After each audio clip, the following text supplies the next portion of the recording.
Meus amados, eu quero saudá-los com a paz do Senhor e quero mais uma vez agradecer a Deus pela oportunidade, pelo privilégio de estarmos mais uma vez meditando na palavra do Senhor. E eu convido a você para lermos em Mateus, e no capítulo número 5 do Evangelho de Mateus, o versículo 13 ao versículo 16, que lemos assim: Vós sois o sal da terra, e se o sal for insípido, com que se há de salgar? Para nada mais presta, senão para se lançar fora e ser pisado pelos homens. Vós sois a luz do mundo. Não se pode esconder uma cidade edificada sobre um monte. Nem se acende a candeia e se coloca debaixo do alqueire, mas no velador, e dá luz a todos que estão na casa. Assim resplandeça a vossa luz diante dos homens, para que vejam as vossas boas obras e glorifiquem o vosso Pai que está nos céus. Meus amados, este trecho que nós temos lido, ele faz parte do Sermão da Montanha, quando Jesus ele discorre sobre o reino dos céus e sobre o comportamento, a ética, a maneira de viver dos súditos deste reino. E nesse verso que temos lido, que nós vamos dar um tema, sal da terra e luz do mundo, Jesus, ele diz algo aos seus discípulos, e por extensão a cada um de nós, que é muito importante para a meditação nessa noite. Então, a primeira coisa que Jesus trata aqui, ele diz sobre sal da terra. Observe, vós sois o sal da terra, e se o sal for insípido, com que se há de salgar? Para nada mais presta, senão para se lançar fora e ser pisado pelos homens. Observe que, quando nós observamos o sal da terra, ou o sal, naqueles dias, o sal era usado para a conservação dos alimentos. Naqueles dias não havia a geladeira, os recursos que temos hoje. Então o sal ele era primordial. Então o sal ele tem essa função de preservar e também ele tem a função de dar sabor ao alimento. Então Jesus ele usa aqui uma linguagem figurada para mostrar aos seus seguidores que, em relação a este mundo, em relação à sociedade, eles eram como sal em relação aos alimentos, em relação à conservação. Então ele diz, vós sois o sal da terra. Quer dizer, vocês têm a função de conservar. De conservar o quê? De conservar a moral. O mundo é imoral. O mundo jaz no maligno. As obras da carne, elas dominam a natureza humana. Então, eles são o sal da terra. Jesus está dizendo, vós sois o sal da terra. Então, a conservação da moral, né? A conservação do caráter, um caráter santo, diferenciado, né? Também a conduta, a forma de viver, a maneira de falar, a maneira de pensar, a maneira de vestir-se, tudo que envolve, né, a vida social de uma pessoa, eles deveriam ser o sal da terra. Deus não espera das pessoas que estão presas no pecado uma santidade. Deus espera deles um arrependimento. Deus quer que eles se convertam para serem salvos dos seus pecados. A santidade, né, a vida separada, Deus espera de nós. Então é nós, é a igreja do Senhor, eu e você, que temos a responsabilidade de salgar este mundo, de conservar a moralidade que praticamente ela já não existe. Então, vós sois o sal da terra. Ele não disse vós sereis, né? Ele não disse, eu gostaria muito que vocês fossem o sal da terra. Não. Ele é claro, ele é enfático. Vós sois o sal da terra. Aqui é uma frase afirmativa. Ele está afirmando. Vós sois o sal da terra. Meu irmão, minha irmã, nós que somos crentes, nós somos o sal da terra. A nossa responsabilidade, ela é tal qual o sal. Conservar, né? Dar gosto, essa é a realidade.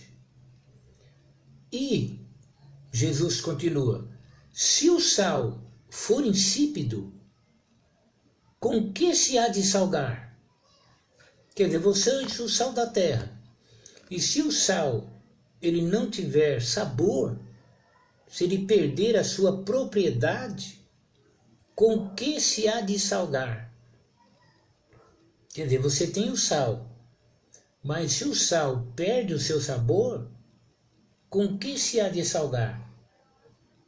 Nada mais vai substituir, no caso aqui, a função do sal. Então, o sal ele deve salgar, mas se ele for insípido, se ele for sem sabor, com que se há de salgar? Sabe, irmãos, se nós não cumprirmos o nosso papel, se nós não formos zelosos por aquilo que é reto, por aquilo que é santo, quem será? Deus vai contar com quem? Nós é que somos os crentes, nós somos o sal da terra, já somos. Deus se revelou a nós. Não é verdade? Nós não recebemos o Espírito Santo? Nós não proclamamos que somos adoradores e tudo mais? Então, nós somos o sal da terra. Então, a questão da moralidade, a questão daquilo que é santo, tem que partir de nós.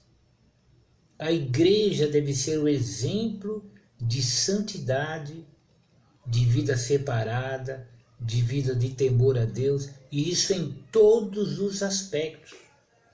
Quem não concorda com isto, não serve para ser crente. Entendeu? Uma coisa é você admitir isso, e nas suas fraquezas,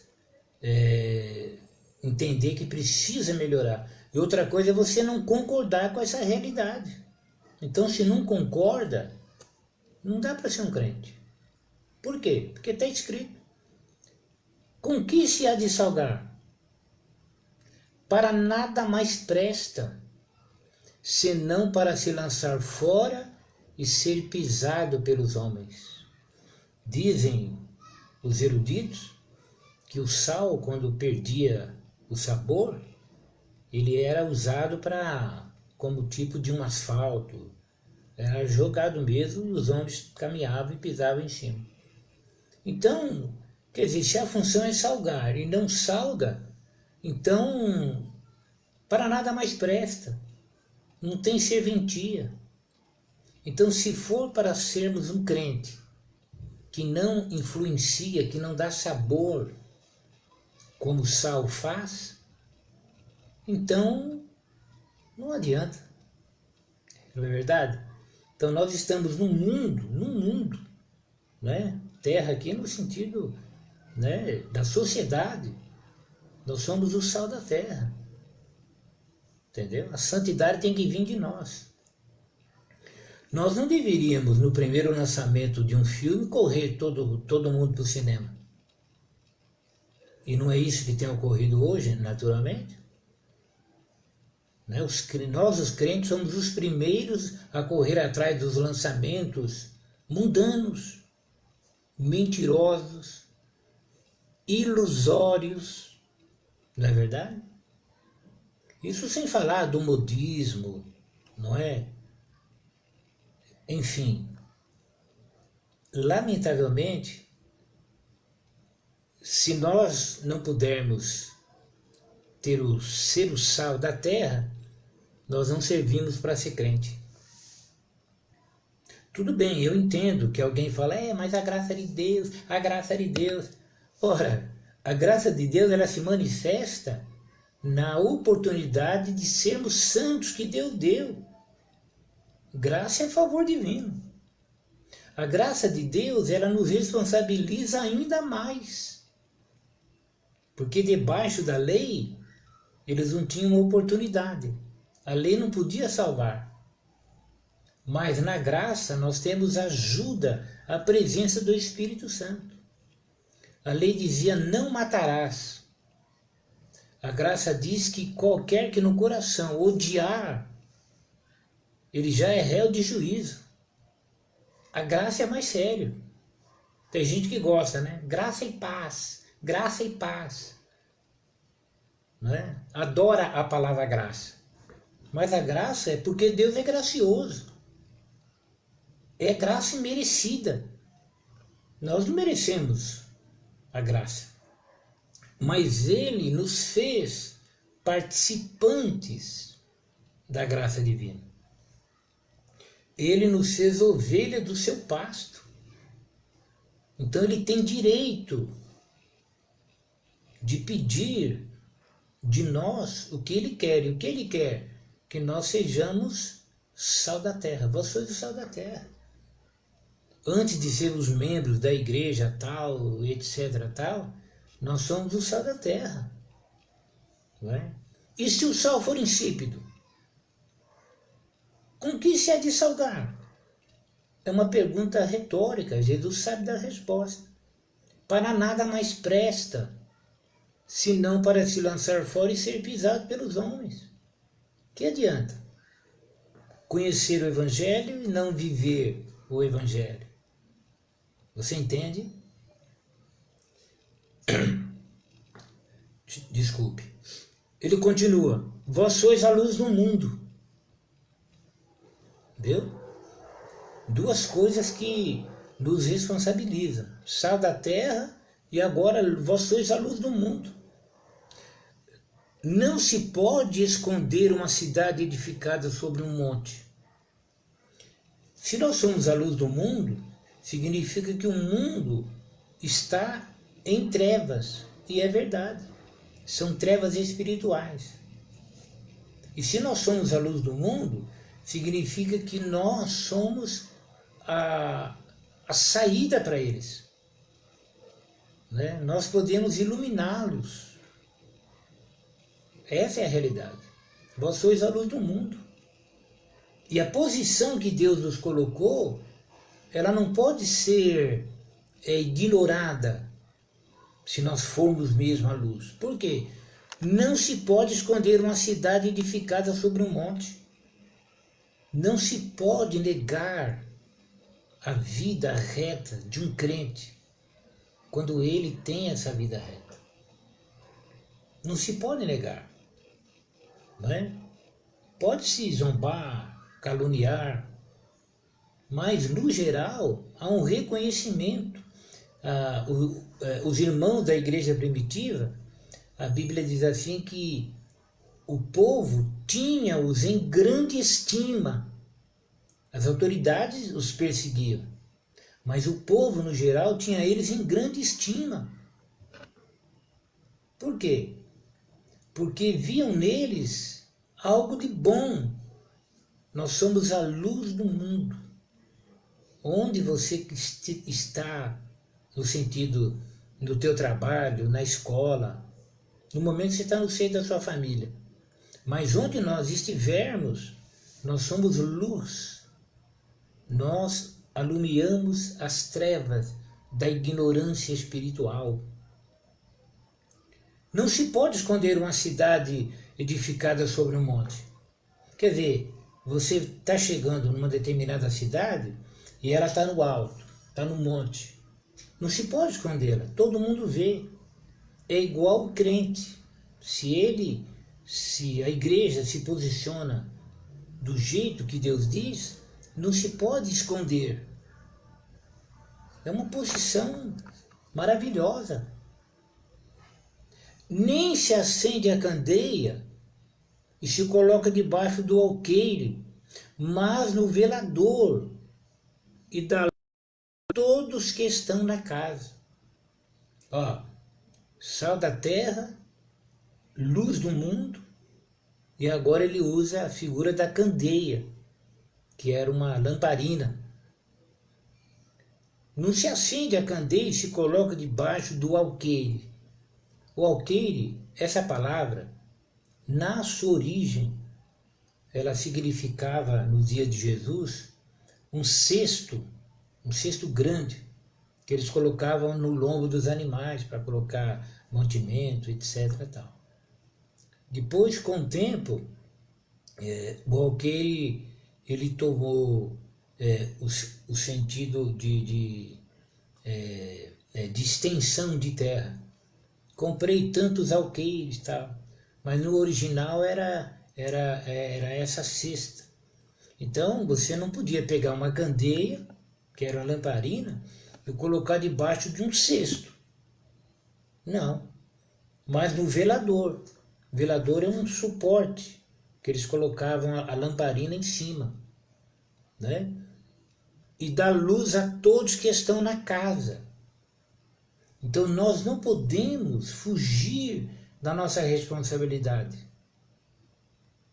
E se você está debaixo do alqueire da dúvida, do medo, do comodismo, né?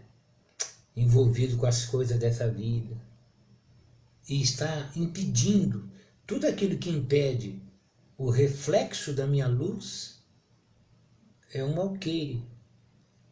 E eu e você não fomos chamados para ficar embaixo do alqueire, mas do velador. Numa posição que dá luz a todos que estão na casa. É o que Deus espera da igreja. Que a igreja ela seja vista, não é? No sentido de esclarecer as dúvidas, de conservar a moralidade. O mundo está apodrecendo, não é? O mundo está apodrecendo pelos seus pecados. Um mundo que distorce as coisas de Deus. Um mundo em que tem coragem de homens, né, se unirem com homens e mulheres com mulheres. Um mundo que afronta a Deus diariamente. Esse é o mundo, né? Mas nós somos crentes. A Bíblia diz que, só para os irmãos terem uma ideia, que o que eles fazem em oculto, até dizê-lo é torpe ou é nojento. Nós que somos crentes. Então nós não podemos respeitar nenhum sistema pecaminoso. Nós temos, claro, que fazer a nossa parte no sentido do testemunho de Cristo, mas nós não podemos contemporizar com o pecado. Se você tem um amigo, uma amiga que não é crente e você nunca evangelizou, né? Se ela não sabe ainda qual é o porte que Deus se agrada, porque você não falou, você é sal, você é luz, então você precisa conservar, você precisa alumiar. Isso vale para todos os crentes. O adolescente tem o seu grupo lá, que é adolescente, o jovem também, os irmãos também, os idosos também. Nós temos essa responsabilidade neste mundo. Nós somos sal da terra e luz do mundo. Não adianta fazer parte de uma grande igreja. Até isso não muda nada. Nós temos que estar no meio da sociedade, não andando junto com eles, bebendo com eles, sambando com eles. Nós temos que dar testemunho qual é a vida que Deus se agrada. Então, não se pode esconder uma cidade edificada sobre um monte. Se você estiver no lugar certo, sobre um monte, o diabo não vai ter poder de tirar você da linha de frente. Ele não vai ter poder de ocultar você. Deus não nos quer escondidos, no sentido de não darmos testemunho que tem que ser dado. Jesus disse, e também não se coloca a candeia debaixo do alqueire, esconder debaixo do cesto. A candeia ela não é feita para ficar embaixo do cesto, ela é feita para se colocar no velador. Nós não somos feitos para nos conformarmos com o mundo. A igreja não pode se mundanizar, se secularizar. Isso é sugestão satânica. Você quer ficar embaixo do cesto? Você quer ficar embaixo do alqueire? Você quer perder o seu sabor? É claro que não queremos. Isso acontece quando nós nos misturamos com as coisas desta vida. Quando o modismo discretamente, sorrateiramente, entra no coração e depois vai tomando parte das nossas atitudes. Aí Jesus diz, assim resplandeça a vossa luz diante dos homens, para que vejam as vossas boas obras e glorifiquem vosso Pai que está nos céus. Viu? Então, quer dizer, diante dessa realidade, que precisamos ser sal e ser luz, que a nossa luz brilhe diante dos homens. E como que ela vai brilhar? Vai brilhar pelas nossas boas obras. Aí você diz, mas obra não salva, e tanta gente faz obra. Sim, só que a obra do crente é resultante da verdade do Evangelho. Entendeu? Por que somos a luz do mundo? Porque nós conhecemos o Deus verdadeiro. Entendeu? Essa ideia de fazer um pacote das igrejas e falar que é o mesmo Deus é uma falácia. Na realidade é uma das mentiras do diabo. Nós conhecemos o Deus verdadeiro. O Deus verdadeiro é o Deus da Bíblia. É o Deus que a Bíblia revela. A Bíblia revela. Então, a luz do Evangelho ela está em nós. E ele deve ser transmitido ao mundo pelas nossas palavras e pelas nossas atitudes. Não adianta inventar meio interessante de se evangelizar. Os meios que nós usamos para evangelizar, via de regra, são meios que nos exaltam. Os cantores evangélicos, a maioria deles que o digam, eles fazem shows, ou faziam, né? Faziam shows, né? Se apresentavam e tal. É um meio de anunciar Cristo, mas eu vou no pacote. Sabe como é que é? Eu falo que estou anunciando Cristo, mas na realidade eu sou a linha de frente. Por isso que esse evangelho que é pregado hoje, salvo exceções, é água com açúcar. Entendeu? Essa é a realidade. Por quê? Porque não há poder. Observe, resplandeça a vossa luz diante dos homens. Resplandecer um brilho intenso, só pelo poder do Espírito Santo. E os homens poderão ver que as nossas obras estão fundamentadas no Evangelho. Não sou eu que me apresento.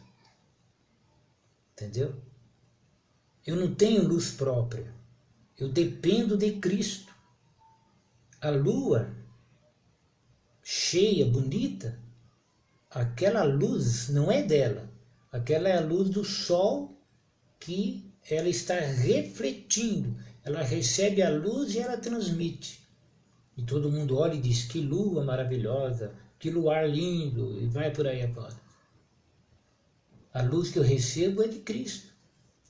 Não há mérito. Não é o teu esforço. É Cristo em vós, diz a Bíblia. Esperança da glória. Então, esse resplandecer individual e coletivo, não é?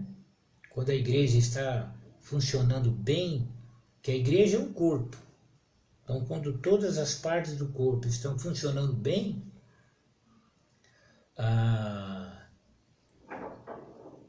Deus é glorificado. E glorifiquem o vosso Pai que está nos céus. Claro, você não vai ver o teu vizinho dizendo glória a Deus, glória a Deus. Isso virou até modismo. Mas ele, na tua ausência, ele no pensamento ele vai falar, olha, essa pessoa é diferente. Essa pessoa realmente, esse é um vizinho que, olha, que bom ter ele como vizinho. Então Deus é glorificado. Então resplandeça a vossa luz diante dos homens. Os homens têm que ver isso. Você entende? Parece que nós estamos um pouquinho longe. O que me preocupa é que essa luz ela tem que resplandecer e é a orientação dada por Jesus aos seus seguidores. Que Deus nos ajude. Assim, é uma conclusão. Assim, resplandeça a vossa luz diante dos homens, para que vejam as vossas boas obras e glorifiquem o vosso Pai que está nos céus. Boas obras. Entendeu? É interessante um jejum nacional, mas é muito pouco diante do que Deus pede. Essa é a realidade. Deus espera de nós atitudes, palavras, individuais, coletivas, e nós não conseguiremos isso sem a ajuda do Espírito Santo. E o Espírito Santo, ele não trabalha sem a sua espada. A Bíblia diz, tomando sobretudo a espada do Espírito, que é a palavra de Deus. O Espírito Santo ele não vai à luta sem a sua espada. Então entra a palavra de Deus. Então eu ouço a palavra, eu aprendo a palavra, eu guardo a palavra começa, ela faz parte da minha vida, eu vivo a palavra e as obras serão resultantes da palavra na minha vida. Eu serei honesto. Por quê? Porque a palavra me pede honestidade. Eu serei reto porque a palavra me pede retidão. Eu amarei o irmão, que a palavra pede para me amar o irmão. Aleluia. O salmista disse: escondi a tua palavra no meu coração, para eu não pecar contra ti. É isso que nós precisamos. A palavra escondida, e quando surge a oportunidade, ora venha pela carne, ora venha pelo diabo, ora venha pelo mundo, para escurecermos a nossa luz, nós lembramos da palavra no nosso coração. A palavra é a espada do Espírito Santo. E ele disse: meu filho, isso não convém. Aí nós paramos, é verdade. Minha filha, não pode ser assim. É verdade. E assim ele vai norteando a minha vida e a tua vida. Que Deus nos ajude. Guarde essa palavra no teu coração. E amanhã, à noite, estaremos aqui se Deus quiser. Amém? E amanhã pela manhã sempre uma meditação para começar o dia. E eu agradeço aí a tua atenção, a tua fidelidade, né? Alguém já me disse que, por que live todo dia? Por que todo dia? Bem, porque nós nos alimentamos todo dia. Enquanto você estiver desse lado, ouvindo, com certeza, segundo a graça de Deus, eu estarei desse lado para falar um pouquinho da palavra do Senhor. Que Deus te abençoe, tenha uma noite na presença do Senhor e até a próxima, se Deus quiser. E que o amor de Deus, a graça do nosso Senhor e Salvador Jesus Cristo e a comunhão e as consolações do Espírito do Senhor, ele esteja com cada um dos irmãos. E só para encerrar, eu estou lendo aqui, eu estou vendo que a nossa irmã Priscila Michele, ela está fazendo um comentário sobre as obras de caridade. Sim, porque as obras de nós que somos crentes, elas são feitas em Deus, porque nós fazemos porque Deus se agrada dessas obras. Então elas são feitas em Deus. E as obras feitas humanamente, elas são obras feitas na carne, são obras humanas. Então esse tipo de obra não tem nenhum significado. Então as boas obras são aquelas feitas em Deus. Que Deus te abençoe. E até a próxima, se Deus quiser.